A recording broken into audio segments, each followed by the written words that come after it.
മണ്ണിടിച്ചിൽ ഭീഷണി നിലനിൽക്കുന്ന പാലേപ്പറമ്പിൽ പ്രൊഫസർ ആബിദ് ഹുസൈൻ തങ്ങൾ എംഎൽഎ സന്ദർശിച്ചു. Edayur panchayat president K P. Indira, vice president A K. Mustafa, Muslim League panchayat vice president N T. Nasar എന്നിവരും എംഎൽഎക്കൊപ്പമുണ്ടായിരുന്നു. സ്ഥലത്തുണ്ടായിരുന്ന Tirur deputy tahsildar V. Vinod Kumar, village officer Sunil Kumar എന്നിവരുമായി സംസാരിച്ച് എംഎൽഎ നിലവിലെ സ്ഥിതിഗതികൾ വിലയിരുത്തി. തിരൂർ തഹസിൽദാർ, ജിയോളജി ജില്ലാ ഓഫീസർ എന്നിവരുമായി ഫോണിൽ ബന്ധപ്പെടുകയും ജനങ്ങളുടെ സുരക്ഷ ഉറപ്പാക്കുന്നതിന് അടിയന്തരമായി സ്വീകരിക്കേണ്ട തുടർ നടപടികൾ സംബന്ധിച്ച് സംസാരിക്കുകയും ചെയ്തു. പരിഹാരമുള്ളൂ. കാരണം വെച്ചാൽ ഇതിങ്ങനെ നിന്നാൽ അങ്ങോട്ട് പോയാൽ പിന്നെ പറഞ്ഞിട്ട് കാര്യമില്ല.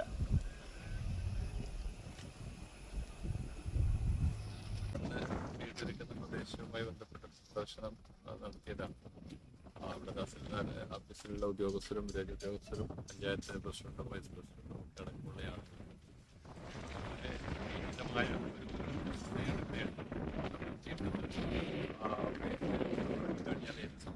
താഴോട്ട് പോയി ആളുകൾക്ക് അപകടമുണ്ടാകുന്ന ഒരവസ്ഥയുണ്ട്. വാച്ച് ചെയ്തുകൊണ്ടിരിക്കുന്നത് താൽക്കാലികമായ ഒരു പരിഹാരം എന്നത് കൃഷിച്ചിട്ട് വെള്ളം ഇറങ്ങാതെ നോക്കാനുള്ള ഒരു സംവിധാനം ഒരുക്കിയിട്ടുണ്ട്.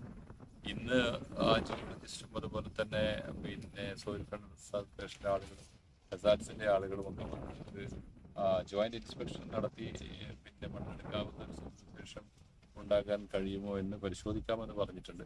പിന്നെ വൈകുന്നേരം വന്ന് അവർ ആ റിപ്പോർട്ട് കൊടുക്കുന്നതിനനുസരിച്ച് കാലാവസ്ഥ കൂടി അനുകൂലമാകുകയാണെങ്കിൽ നാളത്തോടുകൂടി ഈ മണ്ണ് എടുത്തു മാറ്റുന്നതിന് വേണ്ടിയുള്ള നടപടി സ്വീകരിക്കാം എന്നാണ് അവർ അറിയിച്ചിട്ടുള്ളത്.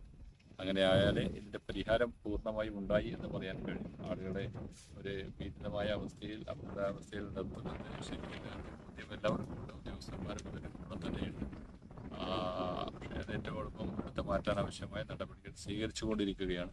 നാളത്തോടുകൂടി മഴ ഇതേപോലെ തന്നെ ഇല്ലാണ്ട് നിൽക്കുകയാണെങ്കിൽ നാളത്തോടുകൂടി മണ്ണെടുത്ത് മാറ്റാനുള്ള ഒരു പരിഹാരത്തിലേക്ക് പോകും എന്നാണ് ഉദ്യോഗസ്ഥർ അറിയിച്ചിട്ടുള്ളത്. കളക്ടറുമായി തിരുവനന്തപുരത്തായിരുന്ന എംഎൽഎ നേരത്തെ കലക്ടറുമായി ബന്ധപ്പെട്ട് സംസാരിക്കുകയും പ്രദേശത്ത് നിലനിൽക്കുന്ന അപകട ഭീഷണി ശ്രദ്ധയിൽപ്പെടുത്തുകയും ചെയ്തിരുന്നു. ജിയോളജി വിഭാഗത്തിന്റെ നിർദ്ദേശപ്രകാരമാണ് വിള്ളൽ രൂപപ്പെട്ട സ്ഥലത്ത് ഇപ്പോൾ താൽക്കാലികമായി ഷീറ്റ് വിരിച്ചിട്ടിരിക്കുന്നത്. News desk, Valanchery online.